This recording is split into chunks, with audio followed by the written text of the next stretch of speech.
Olá, produteiras e produteiros! Esse é o podcast do Mulheres de Produto. Eu sou a Priscila Caldas e junto com a Thalita Moraes vamos conhecer a história da Tami Lin, folder e CEO da Mubi. Ela vai contar um pouco pra gente sobre como é o dia a dia de uma CEO empreendedora. Este podcast é patrocinado por Cursos PM3, o curso referência em produto no Brasil. Aprenda com 17 instrutores de empresas como Nubank, Booking.com, OLX, Creditas e muitas outras em mais de 40 horas de conteúdo totalmente online. Aproveite para usar o cupom de 10% off que se encontra na descrição desse episódio. Saiba mais em cursospm3.com.br. E hoje o papo é com a Tami Lin, CEO da Mubi. E é um prazer para a gente receber você aqui, Tami. Antes da gente começar o papo em si, queria que você se apresentasse para quem está nos ouvindo. Eu que agradeço, né, Thalita e Priscila, por essa oportunidade. Muito feliz de participar, né, de poder aí compartilhar minha experiência com esse grupo, né. Fico muito feliz. Hoje a gente tem uma PO também, né, mulher que ela começou, inclusive em outra área, na Mubi a gente deu essa oportunidade. Eu fico muito feliz da maneira como eu puder contribuir para a comunidade. Eu estou à disposição. Então, me apresentar rapidamente, acho que mais do que CEO, eu gosto de me titular fundadora da Mubi, né, que eu acho que isso é a primeira experiência que eu tenho empreendendo. Então, muito aprendizado, né, e já agora eu estou completando quase um ciclo aí de 4 anos, se for pensar do momento que eu comecei a colocar no papel, né, a ideia de empreender. E antes disso, eu vim, talvez diferente da maior parte de vocês, né, que eu entendo que é um grupo até um pouco mais jovem, então eu já tenho aí mais de 40, né, fiz 41 esse ano, e então já tenho quase que 20 anos aí de mercado de trabalho, e nesses anos eu acabei trabalhando mais no setor corporativo. Então a minha carreira ela foi mais, né, eu fiz GV, depois trabalhei em diversas áreas, empresas de telecom, fui para consultorias estratégicas, então eu fui para empresas como BCG, Boston Consulting Group. De lá eles patrocinaram meu MBA nos Estados Unidos, que eu fiz em Kellogg, e depois eu voltei para o setor, né, fui para a Smiles, fui diretora, que foi a última experiência antes de eu empreender. E eu acho que nessa trajetória minha, né, eu poderia aqui falar várias coisas, mas eu acho que eu gostaria de ressaltar 2 momentos, né? Eu acho que o primeiro é o meu primeiro trabalho depois de formada, foi na Secretaria de Transportes do Estado de São Paulo, então já vem essa conexão com a Mubi, que é uma plataforma de car sharing peer-to-peer com propósito de mobilidade, que eu voltei a me reconectar quase que 20 anos depois. Então, como incentivo que vocês nunca deixem, né, de buscar. Eu acho que cada um tem a sua trajetória. E hoje esse tema de se falar de propósito é muito mais forte do que era 20 anos atrás, mas eu estou tendo esse privilégio hoje e eu acho que aproveitem, né? Que vocês todas já desde nesse início já podem escolher muito mais essa carreira, ter muito mais incentivo, muito mais acesso à informação. E eu acho que outro ponto que eu poderia compartilhar é a questão de como eu me conectei nesse mundo mais, talvez, da inovação, né? Que eu sinto que eu fui um pouco picada, né, por essa ideia de se conectar com esse mundo quando eu fiz o meu estágio no Google.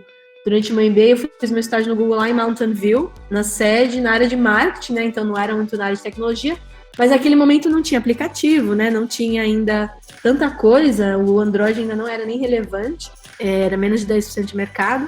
Então eu pude acompanhar de longe, né, essa evolução toda, e hoje o que a gente considera meio básico não era tanto, mas eu acho que frente a um pouco dessa minha história, trouxe essa possibilidade de hoje eu poder empreender, me reconectando ao meu propósito, alavancando a minha experiência no mundo corporativo, que me traz uma visão de negócios, né, planejamento estratégico, conseguir navegar o mundo dos investidores e tudo mais, mas aprendendo muito, né, no papel. Eu tive que ser produto no início, então foi um produto muito na tentativa e erro. 3 anos atrás, né, 3, 4 anos, ainda já tinha muita coisa, mas eu acho que a comunidade agora eu vejo muito mais forte, né? Então, parabéns a vocês, e o que eu puder aqui contribuir, estarei muito feliz.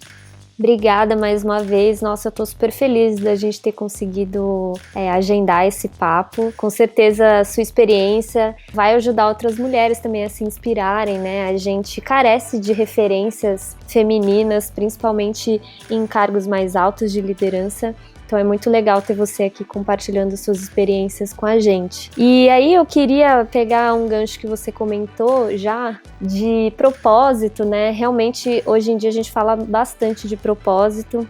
E eu fiquei curiosa para entender como então aconteceu essa mágica na sua vida, né? De um tempo depois de ter trabalhado com transportes, você de fato ter conseguido, né, fazer esse link do propósito da sua vida, transformar ele num produto, né, numa empresa e começar a empreender.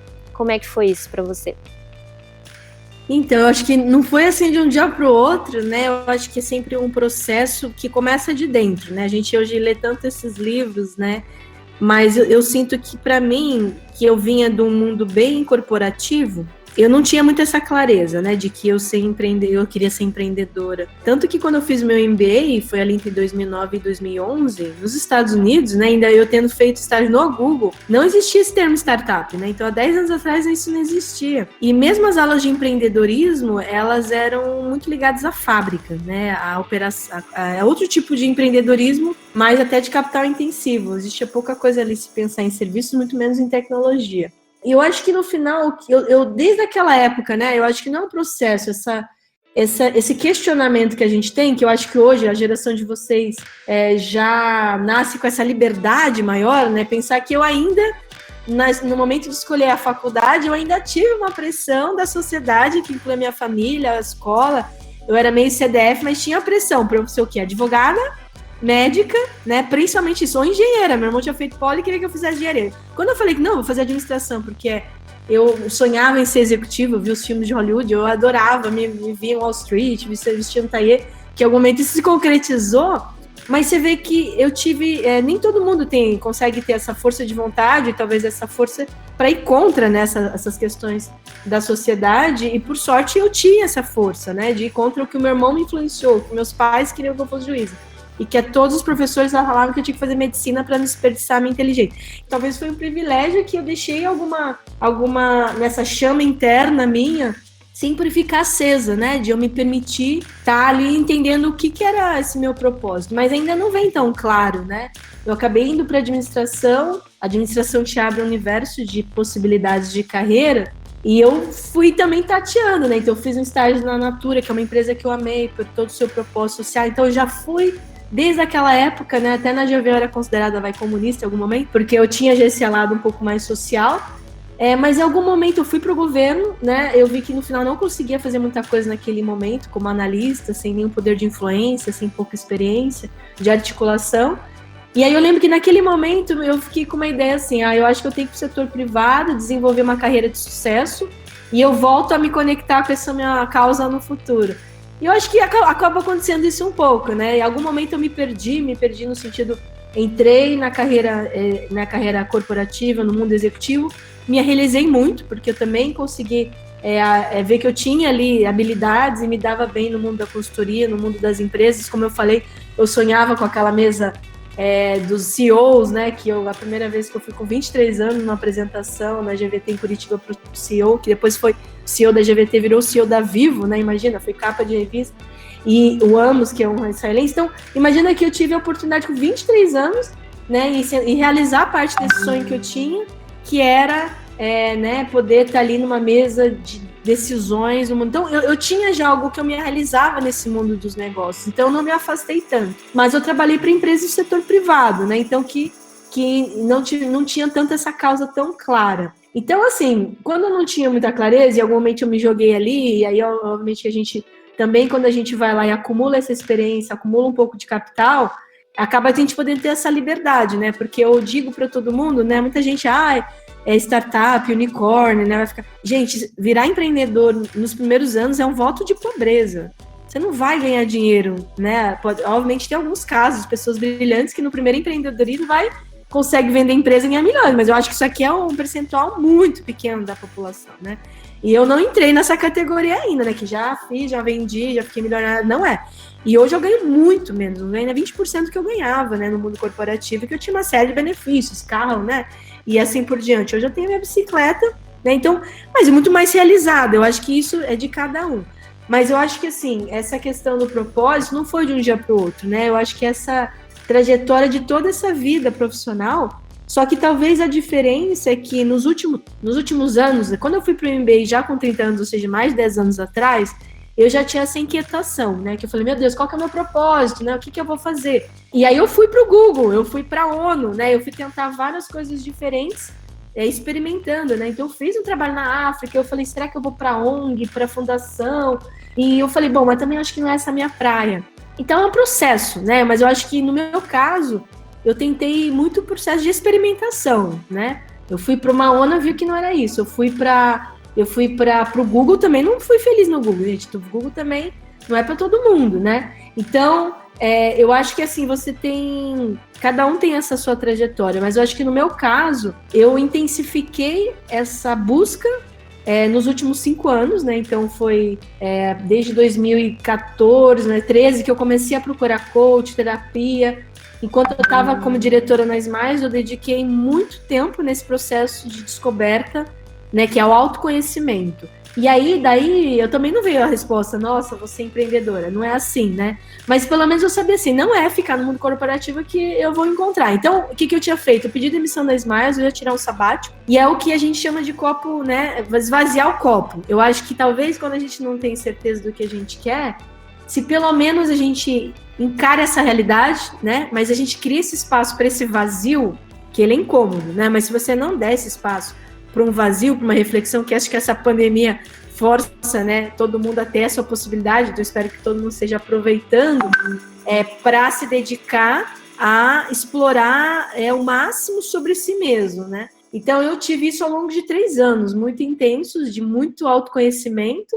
E aí, o que pelo menos eu cheguei ao acordo eu não sei bem o que eu quero ainda, mas então eu vou pedir demissão, eu vou tirar meu sabático. E eu sabia que eu queria estudar design thinking, então eu ia para a Europa e talvez eu ia aplicar para a Frog, que é uma dessas grandes de design, né, consultoria de design, tem a Frog, a Ideal. E aí era esse meu plano, um amigo meu estava trabalhando na Frog e eu ia aplicar para uma posição da Frog em Londres, Nova York. Então esse era o meu plano. Mas aí o ponto é, quando eu abri esse espaço, né, de eu vou dedicar e vou intensivamente buscar isso, aí eu acho que as coisas acontecem, o universo conspira, e foi quando eu quase que, na verdade, encontrei um grupo de investidores que me estimulou a isso. Então eu digo que o empreendedorismo é como um presente para mim. E eu abracei, gente, a gente tem que aprender. Antigamente eu não sabia aceitar muitos presentes, hoje eu aceito muitos presentes do universo, eu aceito, eu abracei e é isso, me joguei, e aqui hoje muito realizada. E a conexão com a mobilidade, você vê, acontece, né? No final, um grupo de investidores também muito ligado ao setor de mobilidade. E aí, essa sinergia aconteceu. Então, eu sei que é uma coisa, né? É diferente, mas cada um tem a sua história. Eu acho que se a gente puder... O que eu incentivo vocês é se permitir isso, né? Se permitir ter esse vazio e essa reflexão. Porque eu acho que muitas de vocês, às vezes, podem estar indo para a área de produto, muito pela paixão e pelo talento, mas talvez algumas pelo modismo. Eu acho que isso passa. Então, por isso que é importante essa conexão. E não tem problema, gente, quando a gente tem certeza, né? Eu fui me encontrar com quase 40. Então, não se cobrem, né? Eu acho que todo mundo tem o seu tempo para amadurecer. E vocês acumular essa experiência na área de produto é uma das melhores áreas, porque você tem que ter a visão de negócio, a visão da tecnologia, né? A visão de números, e a visão de design, da usabilidade, da experiência do usuário. Então, até é uma área maravilhosa para quem mesmo não tem a certeza absoluta que vai querer virar CPO um dia e seguir carreira só nisso, vai acumular muito conhecimento técnico e muita bagagem, seja qual for o caminho de cada um. Show de bola. Eu queria aproveitar também esse gancho para poder saber a grande pergunta, eu acredito. Como foi que você descobriu essa grande ideia inovadora? Tem gente, principalmente desenvolvedores, né, que acabam fazendo essa inovação de dentro para fora, né, tendo uma inovação mais da solução técnica e depois vendo o fit no mercado. Não era o meu caso, né, eu não sou desenvolvedora. No meu caso, eu acho que a busca por modelos, eu usei muito um método que eu usava desde a época de consultoria das empresas, que é fazer o famoso benchmarking, né, então, de mapear no mundo, né, inovações, e entender um pouco para onde está a tendência, tá? De mobilidade. E aí é natural que, por isso que é importante ter muito networking, né? Essa é outra dica que eu dou. Por eu ter trabalhado em multinacional, né, ter feito projeto em vários lugares do mundo e ter feito MBA fora, a gente cria essas conexões. Então, eu tenho amigos no Vale do Silício, E quando eu decidi empreender, eu já mandei para alguns e falei, gente, o que está bombando em mobilidade? O que pode ser as grandes tendências? E um dos meus amigos, ele é um dos diretores de produto, até da área de Machine Learning, na Twilio, né, que é uma super startup lá no Vale do Silício. E ele é um colombiano, um empreendedor de serial entrepreneur, e ele falou de alguns modelos que ele estava vindo bombando, no Sudeste Asiático, etc.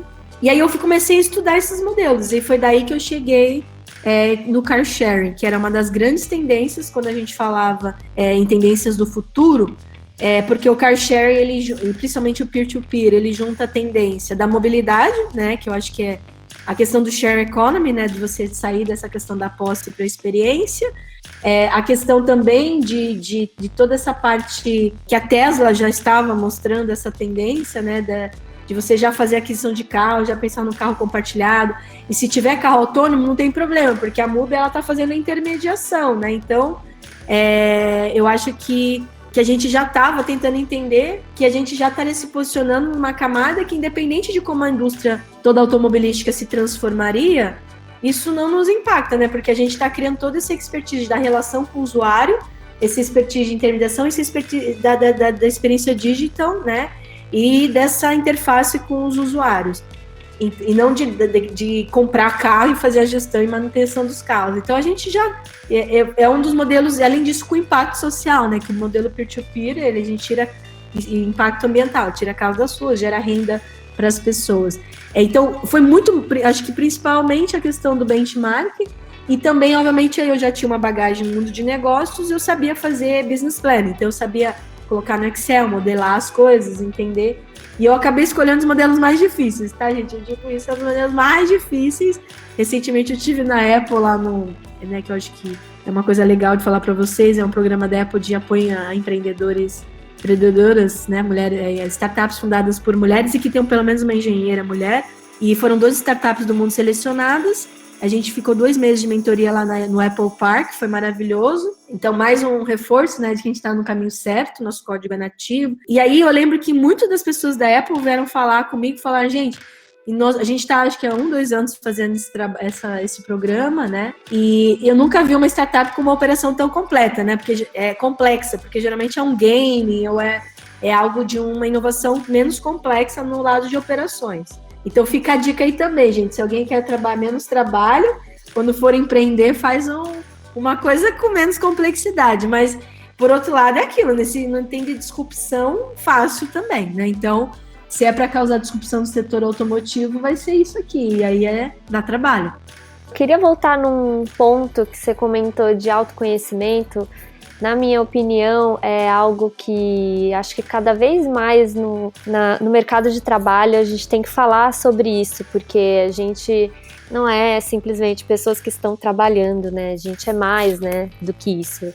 Nós somos pessoas complexas, né? Temos vontades e, no meu caso, eu me identifiquei bastante com o que você comentou em relação ao autoconhecimento, porque eu vejo que, como o autoconhecimento que eu adquiri na minha vida também refletiu no trabalho, né, na maneira que eu enxergo as coisas no mercado e no meu dia a dia, e de forma muito positiva. Então, eu queria saber de você, assim, como é que você utiliza esse autoconhecimento no seu dia a dia, na gestão, né, de uma startup, sabe? Porque a gente está acostumada a ver a área executiva de uma maneira muito dura, eu acho, né? Eu nunca fui executiva, né, ainda não sou, mas olhando de fora a gente tem a impressão de que é algo muito duro, sempre correndo atrás de resultado, obviamente, olhando sempre números, dando sempre satisfação para investidor, enfim, uma área bastante desafiadora mesmo, né? Então, como é que você usa o autoconhecimento, então, para navegar dentro dessa área que é tão desafiadora?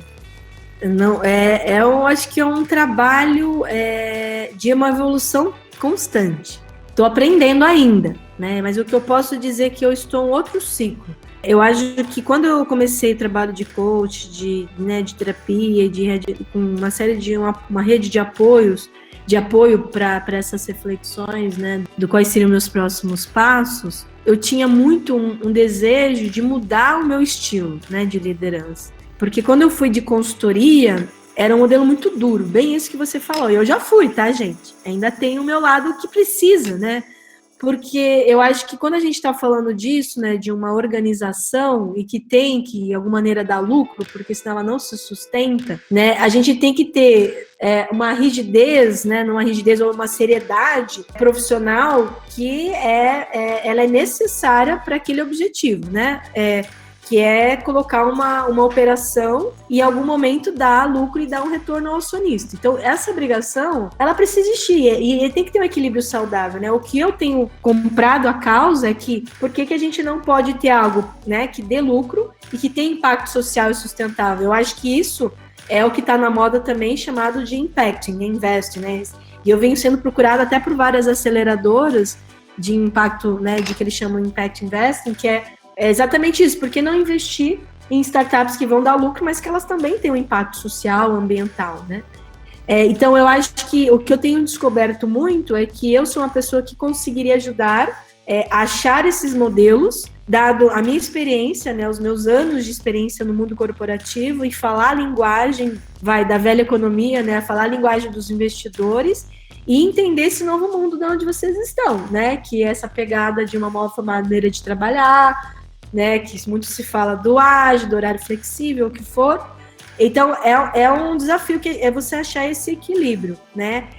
Agora, então, o que você falou, eu acho que uma rigidez no sentido, não é nem rigidez que diz, uma exigência, né? Você tem que ter uma alta exigência, a gente tem que dar direcionamento para a organização, ter muito diretrizes, né, que você tem que não só cobrar, mas ajudar o time de como você chega lá através de um plano de ação e mentorias e um acompanhamento da liderança. Agora, eu acho que onde eu mais tenho mudado, baseado nesse que você disse da questão do autoconhecimento, é no meu estilo, né, que é muito sutil, né, como que cada interação individual, como que eu posso ser exigente, mas ser muito respeitosa, ser acolhedora, se a pessoa sentir que tem o meu apoio para aquele desafio, né? Então, aí eu digo que eu tenho evoluído muito, né? Antes, talvez, eu tinha um estilo mais lá, 10 anos atrás, como a maior parte desse mundo que é a base do chicote, né? De uma cobrança muito top-down, baseado simplesmente na cobrança, por um estilo que é, né, querer, e isso é uma coisa que eu quero buscar sempre, né? De cada vez ser uma líder inspiracional. E eu acho que isso passa, né? E eu só vou conseguir isso, eu entendo, se eu estiver muito conectada com o meu propósito, né? Porque se não vier de dentro para fora essa verdade, eu acho que é impossível você inspirar alguém. Então, acho que aí é um dos pontos onde eu tenho evoluído, ao me conectar com o meu propósito de vida. É natural que tudo que eu fizer tem muita verdade e tem muita, né, muito senso de realização, e isso obviamente vai emanar, isso vai refletir no time. Além disso, é muito da questão de como que eu posso, esse meu estilo, né, de ser muito humana, e aí você ajuda as pessoas a se conectarem com os seus talentos de uma maneira que não é através do medo, né? Acho que muitas talvez já leram a questão, seja da neurolinguística ou da questão da que está na moda do poder da agora, ou da meditação, que é essa conexão com o presente, de que você conectar com o seu lado direito, que é sua criatividade, o seu talento.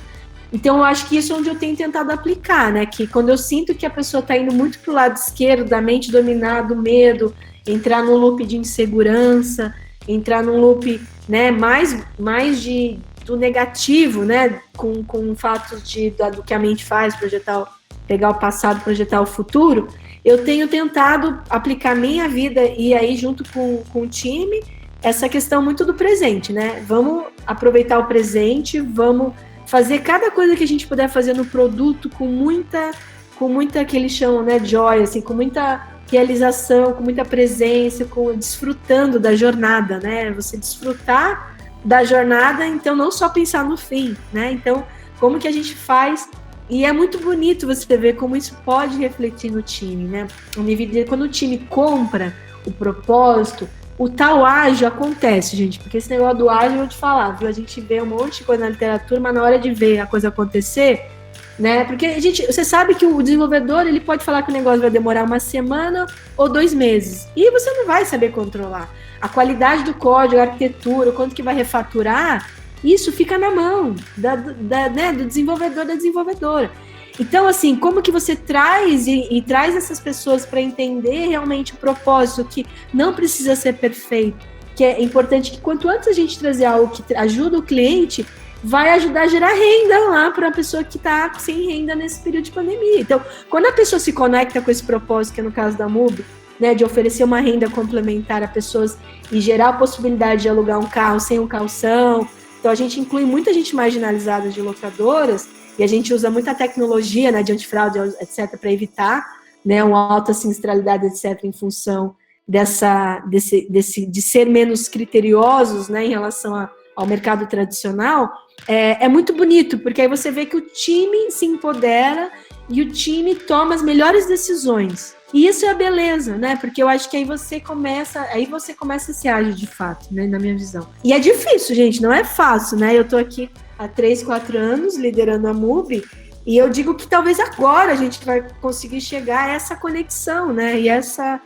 E porque eu talvez estou com esse desenvolvimento de eu ter mais clareza de como que eu consigo transmitir ao time essa visão, né, onde a gente quer chegar e deixar claro para todo mundo o impacto do que a gente vai fazer, né? Então é natural que as escolhas não vão ficar concentradas em mim, né? Elas se disseminam e isso se multiplica. Então acho que no dia a dia são várias dimensões que esse meu autoconhecimento eu vejo que eu estou conseguindo trazer um impacto positivo como a liderança ali na MUBI.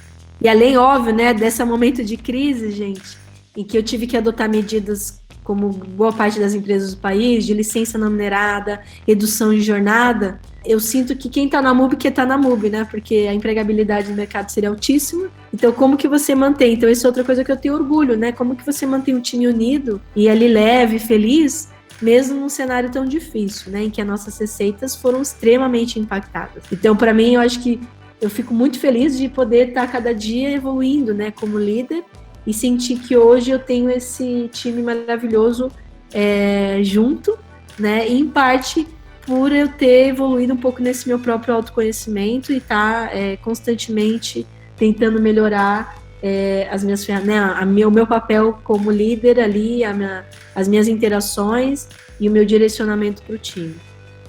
Eu admiro muito pessoas que conseguem, de fato, aplicar isso no dia a dia, né? Acho que tem até uma dose de coragem nisso, porque o dia a dia mostra pra gente que a gente tem que sair do ponto A para o ponto B, fazer tudo correndo. Eu tenho que alcançar determinado patamar na minha carreira, sempre dessa maneira, né, que a gente comentou, meio dura, assim, meio racional demais. Eu acho que é muito importante mesmo a gente trazer cada vez mais autoconhecimento. Na verdade é uma coisa maravilhosa pra gente como ser humano, né, e que acaba refletindo de maneira super positiva no trabalho que a gente faz. Eu acho que a gente tem que estar no dia a dia buscando ser feliz, né? Então, eu acho que isso é natural quando a gente se conecta com isso, né? Obviamente vão ter dias bons, dias ruins, mas quando a gente se conecta com essa paz, né?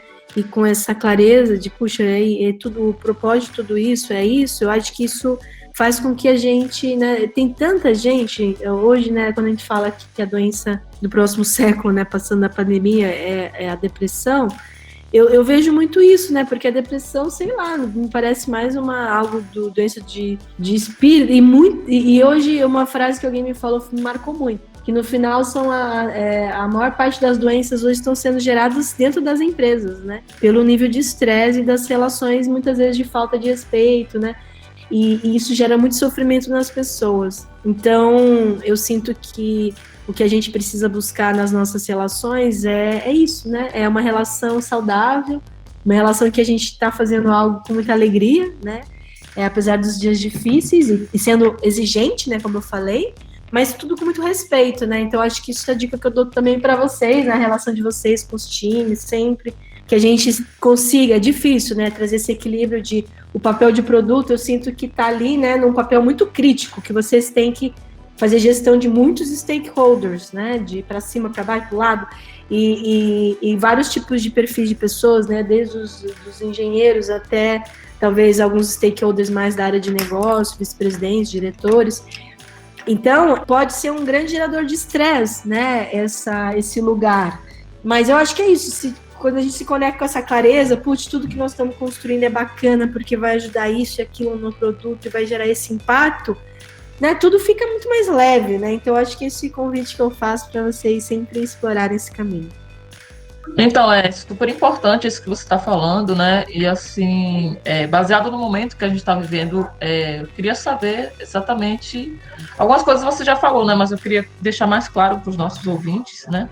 Esse momento de pandemia para a MUBI está sendo uma oportunidade ou está sendo um desafio? As duas coisas.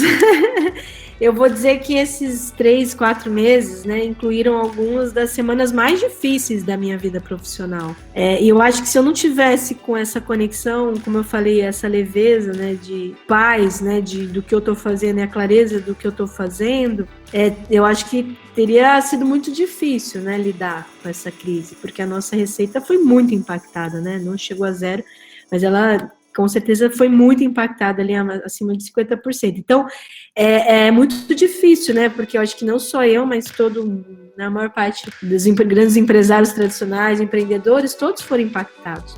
Então, assim, foram dias muito difíceis. E como eu falei, você virar para o time todo e falar, gente, eu vou precisar colocar vocês em licença não remunerada, né? Até antes de ali o governo demorando para se definir, o setor de mobilidade foram um dos primeiros impactados, então nós fomos os primeiros a ter impacto, né, na receita. Na cobrança de investidor, que também estava sendo impactado, foi muito difícil, né? E a gente teve que fazer demissões, mas as demissões foram voluntárias, no sentido que quem não pudesse aderir à licença não remunerada, a gente oferecia poder demitir. Então, eu sinto essa paz que, de alguma maneira, a gente, né, fez as coisas com um certo consenso. Então, o time foi reduzido, né? Nós éramos ali 50 e poucos, hoje somos 31. Então, teve um impacto enorme para a MUBI. Agora, por outro lado, eu aprendi demais, gente, demais, né? Porque eu acho que um dos primeiros aprendizados que eu entrei, e eu nunca entrei nessa onda, gente. Assim, vocês já viram que está acabando essa onda, né, do oba-oba das startups. Começou ali com a quebradeira do WeWork com a SoftBank, que vocês devem ter acompanhado, mas já era muito questionado, né, a quebra da Yellow, e eu acho que dos patinetes, houve essa bolha muito do oba-oba, né, e eu acho que a MUBI nunca entrou nisso, a gente nunca gastou, a gente sempre teve uma gestão muito moderada, né, de nada de luxo, nada de happy hours e festas, etc. Só que em algum momento no final do ano passado, talvez a gente estava entrando um pouquinho mais nessa vibe, né, de não de ficar rasgando dinheiro para fazer festa, né, mas sim de, puxa, vamos conseguir um volume, vamos para um Series A, e aí já sempre alavancar para pensar em ter lucro lá em 2024. Né, o famoso break-even. E eu acho que o que a crise vem ensinando a todo mundo, né, e eu acho que isso a todo mundo, a todos os CIS, a todos os startups, é que todo mundo tem que buscar esse ponto de equilíbrio que é o lucro líquido, né, que é o tal break-even, para não ficar dependendo de dinheiro de investidor. Então essa ficha cai muito forte, né, do sentido assim, vamos equilibrar a aceleração do crescimento, né, que era a tese que existia muito dessas grandes rodadas. Coloca lá mais 100 milhões de dólares, 400 milhões de dólares, um dia vai dar lucro, mas sem essa clareza, né? Só alavancando. E eu acho que agora é buscar esse equilíbrio, né? De como a gente cresce, né? E cresce mais rápido, mas também coloca logo esse modelo de pé para que ele não dependa de investimentos externos, ele sobreviva com o próprio lucro, né? O reinvestimento seja interno. Então, acho que isso foi um grande aprendizado e que a gente já mudou. Inclusive, um dos nossos valores era foco no crescimento e hoje ele migra para foco no break-even. Então, isso é um aprendizado. E, além disso, outro aprendizado que teve é que a gente sabia quais os indicadores-chave que a gente tinha que mexer no modelo de negócio. Eu não vou entrar aqui nos detalhes. E a gente, às vezes, por algum motivo, não prioriza aquilo, né? E eu acho que uma crise como essa faz com que a gente encare a problemática de frente. Eu vou dar um exemplo. Carro sem seguro no país. 70% dos carros não tem seguro no país. Com seguro completo, né? Que cubra a colisão parcial. A pessoa às vezes só contrata aquele contra roubo com GPS, com rastreador. E aí as nossas seguradoras parceiras não aceitam, né? Porque a gente não faz uma vistoria física. Só que era uma coisa que eu negociei há 3 anos atrás com elas e eu poderia já ter tentado renegociar. E por que eu não fiz isso antes, né? Então, nessa crise, você fala assim, bom, eu não vou ter mais quase investimento em marketing, como que eu faço uma aquisição orgânica? Tá ali, né? Todo dia batendo carro sem seguro, o dia orgânico vindo. E aí fala, gente, como que a gente não coloca esse carro para dentro? Vamos achar e desenhar o produto. Então, eu já estou quase fechando com seguradoras para colocar esse carro para dentro com uma solução, com uma vistoria, né, online, até porque toda a pandemia ajudou as próprias seguradoras moverem a vistoria online. Então, tudo passa a ser uma oportunidade, né, gente? Então, eu estou muito feliz e orgulhosa de que na MUBI a gente conseguiu aproveitar toda a dor e dureza dessa crise para a gente se reinventar. E a gente está lançando 2 produtos novos. A gente vai lançar também essa questão do Sem Seguro. A gente lançou um pacote mensal que traz uma rentabilidade muito maior e um orgulho com o time que a gente fez o MVP em uma semana, botou uma landing page no ar, aplicava o desconto na mão, agora o produto entrou no produto, no app, também numa versão MVP. Então, assim, muito orgulho de ver como o time está ajudando a reagir, de a gente ser muito mais ágil, testar, deu certo, gente, está sendo maravilhoso. Então, eu acho que de tudo vem muito aprendizado se a gente conseguir respirar, né, quando passa ali um pouco dos momentos mais difíceis e trazer o time para ver essa solução. E a solução veio de um próprio parceiro, gente. O próprio parceiro virou assim: vocês vão me ajudar a dar desconto para esse cliente que quer alugar o meu carro por mês? Senão eu vou ter que fazer por fora. E aí, olha só, isso poderia ter passado despercebido. A gente deu atenção e viu uma oportunidade, né? E aí a gente foi atrás e o negócio agora tá parecendo muito promissor. Muito legal. E aí eu gostei que você comentou algumas coisas que você faz lá na MUBI. E eu queria entrar um pouco mais nisso. Como é a sua atuação de dia a dia lá na MUBI, né, como fundadora e CEO? Porque achei interessante que lá no início você comentou que quando estava na faculdade via os filmes e adorava, né, ver as mulheres de tailleur e sempre olhou bastante para esse lado do executivo, né, acho que muito como um objetivo, né, e isso não é uma realidade para a maioria das mulheres, eu acho, né, a gente acredita que é um lugar meio inatingível, assim, né, a gente não tem muita ideia de como chegar lá e não tem muita ideia do que é esperado de alguém que chega lá. Então, queria que você comentasse, assim, como é que é um pouco o dia a dia da CEO na MUBI, se você sentiu, em algum momento da sua carreira, mais dificuldade de atuar nesse ambiente, né, que a gente sabe que historicamente é muito mais masculino, né? Como eu falei, né, em algum momento eu me realizei muito ali, vestida de tailleur com salto alto, agulha, gente. Hoje eu não consigo imaginar, não consigo andar, acho que 2 quadras com um salto agulha, né? Imagina, eu andava com saia, minha calça, gente. Hoje não é difícil imaginar, né? Mas, por outro lado, eu acho que é um orgulho, né? Eu acho que participei de muitas, né, reuniões com CEOs, principalmente quando eu fui consultora, e quando eu fui diretora na Smiles, né, que é uma empresa de capital aberto, eu era a única diretora mulher, sim, estava no comitê executivo. O que eu posso dizer aí? Eu acho que é um ambiente mais masculino, sim, mas eu nunca tive essa dificuldade, tá? Eu não sei se é porque eu não vi. Talvez, gente, uma parte da barreira, ela é histórica, ela é social, né? É um fato. Hoje, inclusive, na celebração da MUBI de 3 anos, a gente falou, trouxe o primeiro negro que a gente contratou e o primeiro gay para falar dessas questões, né? Dado dentro do nosso valor de conexão humana e respeito ao ser humano, né? Agora tem essa causa da mulher também, que no caso, eu sendo a fundadora, né? Já tá meio que claro que esse espaço para essa discussão existe e essa abertura ela existe para não existir essa diferença na MUBI. Agora, eu não sofri, tá, gente? Eu não sinto que eu tenha sentido uma dificuldade maior para ter essas oportunidades, tá? No meu caso, eu não senti, porque talvez é isso, gente, eu sonhava com isso e hoje, acho que o Uribe que falou um pouco hoje no nosso talk, ele falou, né, que alguém perguntou assim, você acha que tem que ter propaganda com negros ou às vezes eles não vão poder ter acesso àquele produto aspiracional pela questão econômica? Ele falou, não, tem que, porque a gente tem que criar na semente das crianças o sonho porque a mudança social e a mudança econômica e essa ascensão, ela começa em você estimular essa ambição, a ambição positiva, esse sonho nas crianças, né? Então, talvez porque já era um sonho meu, né? Eu não senti, eu falei, eu vou alcançar aquilo e eu vou chegar lá, né? Então, talvez o primeiro desafio é a gente tirar essas barreiras dentro da gente mesmo, né? De a gente achar que não é possível, porque a gente mesmo cria, né, esse preconceito e esses obstáculos antes de você se deparar com muitas vezes, de verdade. Então, eu digo que eu não me deparei, gente, com essas barreiras, tá? Então, pode ser porque eu não quis acreditar que elas existiam E se elas aparecerem, eu quis ignorar, não sei, tá? Nunca parei para fazer uma avaliação histórica. Mas eu tinha esse sonho e eu fui atrás dele. Então, ralei, gente. Foi muita ralação. Eu sempre fui CDF, estudei muito na faculdade, né, no colégio. Sempre trabalhei muito. Em consultoria, trabalhava 80 horas por semana, mas eu era realizada. Então, as coisas também vêm, né? Eu acho que também eu tinha uma facilidade com números, etc. Isso ajuda, né? Eu acho que essa parte no comitê executivo, né? Você entender de números, ter uma bagagem que é o que eu acumulei na consultoria estratégica, ajudou muito, né? Porque eu sabia falar a linguagem da estratégia, né? Porque eu fazia consultoria para grandes empresas, então eu cheguei a ajudar em planejamento estratégico das maiores empresas do país, né, de desenhar estratégia de 20 anos para grandes empresas.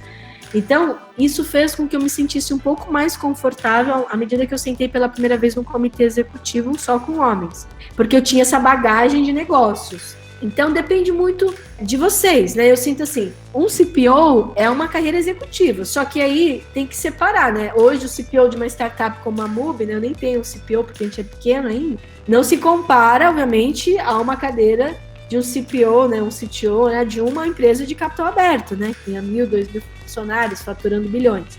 Então, depende também, né, do que cada um almeja, né, eu acho que todo mundo aqui pode ser fundador e CEO da sua própria empresa, né, eu acho que o ponto é, vocês sonham em sentar no comitê executivo de uma grande empresa, de uma empresa de capital aberto, né, de faturamento de bilhões, então tem que construir competências para tal, né, passa por escolher qual a carreira que você vai seguir. Você vai ser CFO, né? Vai ser CPO ou CTO, vai ser CEO, vai ser CMO, vai ser, né, COO. Então, em cada uma dessas carreiras, vocês vão ter que acumular uma série de competências técnicas, habilidades de comunicação, habilidades de articulação, de gestão de stakeholders. E eu acho que na carreira de produto, eu sinto que no mercado eu vi muito assim, pessoas que ou vêm mais desse mundo de design, da experiência do usuário, ou pessoas que vêm do mundo de negócios, né? Então eu acho que o produto completo, quando começa a juntar tudo, né? Tem que ser alguém que sabe fazer Excel, gente.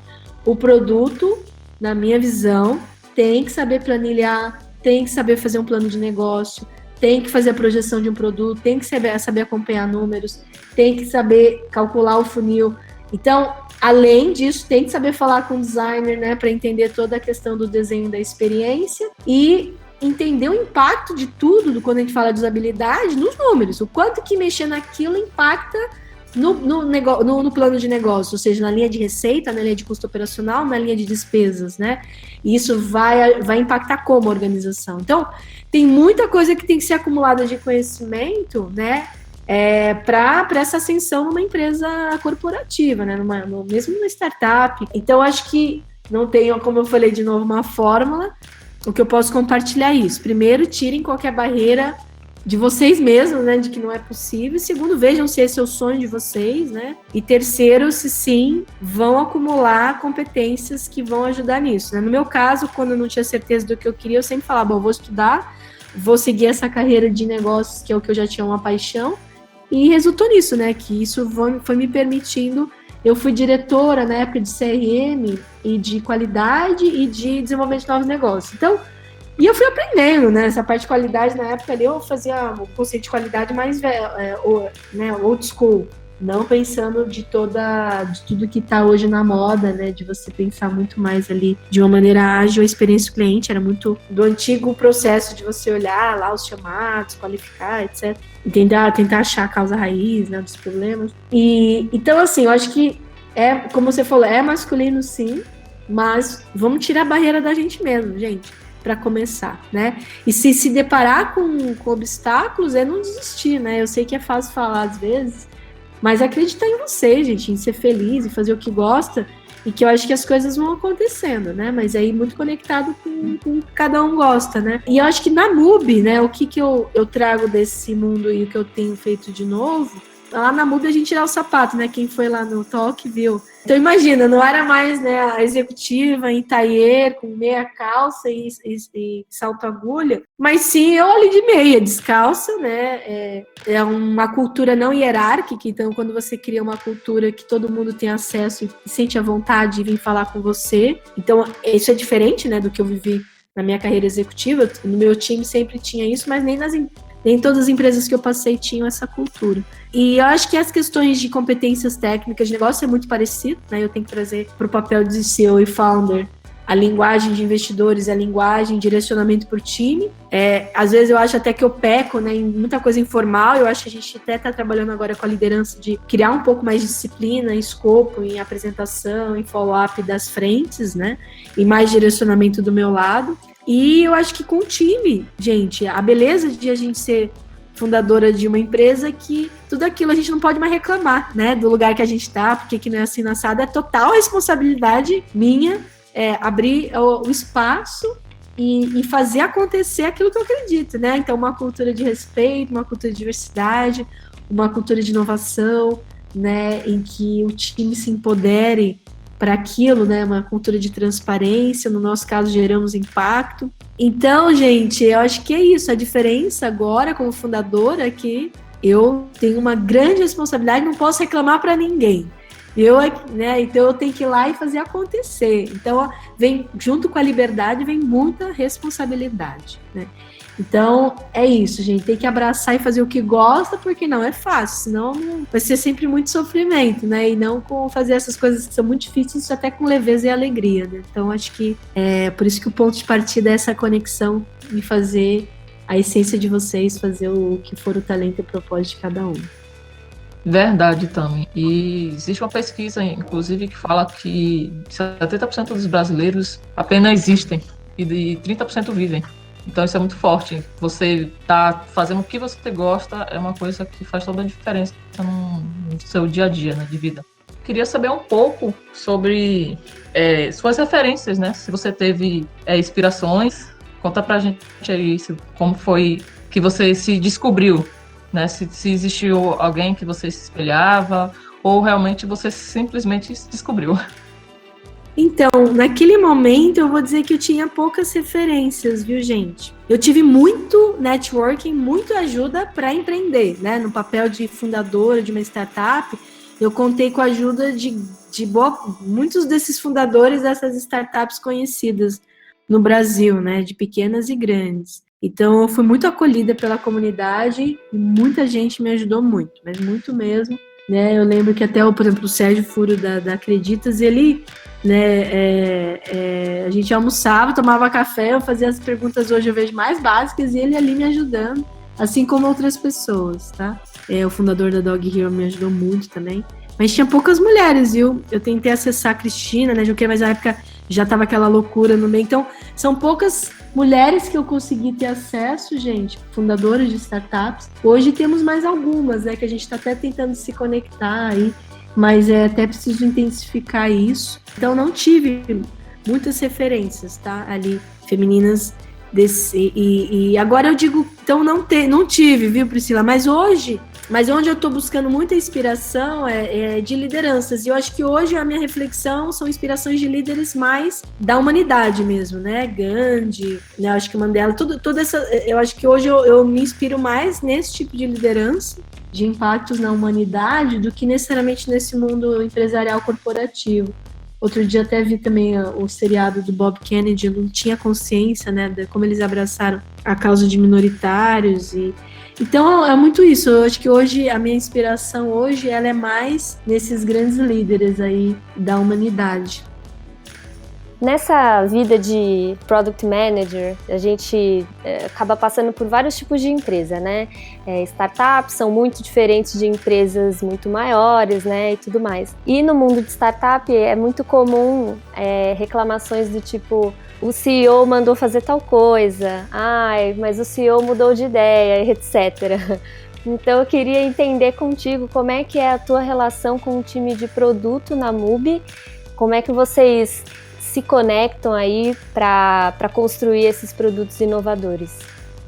Eu acho que é dessa maneira muito natural, viu, Thalita? Eu sinto que eu acabo ainda tendo uma conexão, obviamente, com o produto, né? Porque é natural que à medida que eu vejo essas oportunidades, né, com uma visão mais de negócio, eu acabo, às vezes, dando um pouco desse direcionamento macro, né? Tipo, como eu falei, olha, gente, parece que esse pacote mensal, ele é promissor por causa que ele vai mexer nesse pilar do nosso modelo de negócio e nessa questão econômica. Então, eu tenho esse controle mais do impacto disso, né, na questão toda do P&L, e aí eu acabo dando esse direcionamento. Mas eu sinto que o time hoje tem muita liberdade, né, no trabalho que vai ser, eu já não entro nos ritos há anos, né, no começo, óbvio, eu estava ali ajudando em tudo, fazendo teste até no produto, e hoje eu sinto que eu fico acompanhando novamente mais de longe com as interações e, obviamente, dando ali o que eu puder dar de mentoria, né, pro PM e para PO. Mas a gente tem uma relação muito próxima, né? Então é um time pequeno, então é muito natural, é muito saudável, eu sinto essa troca que eu tenho com o time. Então, eu sinto que o meu papel né, da CEO é dar esse direcionamento para um roadmap mais estratégico, né? Definir os OKRs, as metas, e aí o desmembramento de como o time vai atingir aquele objetivo, eles têm total autonomia, né? Mas eu acho que eu sou responsável por dar essa diretriz e garantir que a gente está indo na direção que a gente precisa para os resultados, como a gente falou, né? Para os números. Agora, como aquilo vai ser feito da melhor maneira, ali é onde o time, hoje eu sinto que a gente dou toda a autonomia para o time, e já há algum tempo que eu não interfiro, né, nos ritos, não interfiro em nenhum detalhe do que está acontecendo. Eu tenho com o PM, né, interações ali semanais, e também necessariamente a gente faz às vezes um contato às vezes diário, de ver como que está o andamento de algumas coisas. E o meu olhar é sempre entender como que está o roadmap, né? Um pouco o roadmap estratégico, e a gente está usando hoje mais o User Story Mapping, e uma questão de mais tática de como estão as próximas 2 sprints. E aí que eu acompanho para ver o direcionamento, quanto que isso está alinhado com os nossos objetivos e a nossa meta para cada mês. Tami, acho que você deu várias dicas. Mas era essa pergunta que eu tinha, né? De dicas de como se tornar uma empreendedora de sucesso. Né, a gente está completando 3 anos e muitas empresas não chegam a durar isso, né? Então, eu aceito o elogio, mas eu me cobro que ainda tem muita coisa a ser feita, né? Para ser considerada de extremo sucesso. O que eu posso dizer de dicas, eu acho que é um pouco tudo que eu falei, né? Eu acho que façam o que vocês gostam. Se vocês não sabem ainda, não tem problema. Então, na área de produto, eu acho que é uma boa área para citar, mesmo quando não se tem certeza. Aproveitem muito para acumular essa bagagem da área de produto, que traz uma complexidade grande, né? De tanto o entendimento de negócio e saber falar de números e mexer com números, gente, é importante. Como fazer gestão de stakeholders, além de toda a pegada de usabilidade e de lidar com os times, né, de tecnologia. E eu acho que essa questão para empreender, eu acho que todo mundo pode ser, né, empreendedora. Eu recomendo que se acumule um pouco mais de bagagem, né, de experiência, antes de sair empreendendo, porque precisa ter essa bagagem, né, de negócios para... Imagina, ontem eu tive que assinar os resultados DRE. Você imagina isso, gente, com contador, é uma coisa assim, é muito desafio, né? Então, tem que ter uma bagagem ali, eu não sou CFO, né, mas eu já entendo alguns conceitos. Então, é muita informação, né, jurídica, e são muitas responsabilidades que quando você vai empreender, você tem gestão de time, né, não é só fazer o produto, como eu falei, né, tem as partes chatas ali, inclusive, como eu falei, contabilidade. Então, jurídica também muito importante. Então, tudo isso faz com que a gente precisa ter um pouco, na minha visão, um pouco mais de bagagem de negócios, né, e bagagem ali de vida mesmo. Mas eu estimulo que todo mundo empreenda um dia, e aí tem a co-founders, tá? Que eu empreendi sozinha, foi muito difícil. Então, tenta fazer amizade, aproveita esse tempo que vocês estão nesse mundo de produto para conhecer pessoas brilhantes, vai anotando, olha, onde eu quero trabalhar, se um dia eu for empreender, eu vou convidar essa pessoa para ser co-founder, né? Vai ser a CTO, vai ser a minha head marketing, o que for, Então aproveitem para ir construindo, porque quando eu comecei a empreender eu não tinha zero de networking desse mundo. Então eu fui na cara dura LinkedIn para recrutar todo mundo. Então a gente tem que ser ali, aproveitem o máximo para criarem esse networking que vai servir para a vida de vocês. Então é importante, né, que todo dia vocês tratem sempre todo mundo bem, né, porque isso vai ficar para a vida, né, essas relações humanas, elas ficam. Então tentem construir as melhores relações que vocês puderem, deixar um legado mais bacana que vocês puderem, que é importante essa reputação, tá? No futuro, reputação para conseguir investimento. Eu consegui investimento por causa da minha reputação, né? Nos meus anos do mundo corporativo, eu tinha uma reputação, né? Para confiar em mim. Então isso é muito importante. Acho que é isso, né? Não desistam dos sonhos de vocês aí. Acho que tem muita paz, né? E aí ser feliz mesmo no que a gente faz. Muito bom, Tami. É isso, gente. Tem que ser legal com as pessoas, sim. E obrigada pelas dicas, obrigada pelo papo, pela história. De verdade, assim, bem inspirador para mim conversar com mulheres com tanta experiência de mercado, né? Na área de liderança executiva, assim.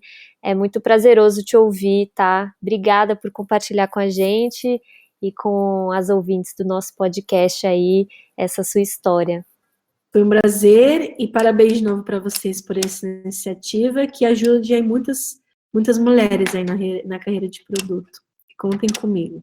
Antes da gente encerrar, eu só queria que você deixasse contatos mesmo para quem quiser trocar uma ideia contigo, tirar alguma dúvida, como é que as pessoas te encontram aí pela internet?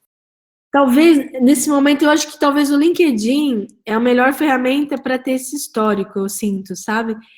E eu vou dizer, gente, já vou pedir desculpa com antecedência, que às vezes eu não consigo, né, fazer mentorias individuais com todo mundo que acaba me abordando. Então, eu peço desculpas, mas eu consigo, às vezes, conectar as pessoas, né? Quando é eventos que envolvam mais pessoas, eu tento fazer sempre, né, essa minha participação.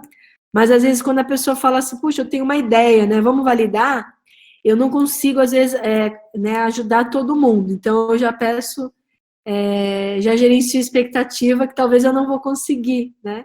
Mas, acho que, assim, para manter contato e quando tiver algo que eu possa, de fato, concretamente ajudar, né, com contatos, com uma opinião sobre algo já às vezes mais no papel, né, um pouco mais avançado, eu acho que talvez o LinkedIn. Então, vocês vão colocar meu nome completo? Aí eu acho que conseguem me achar no LinkedIn.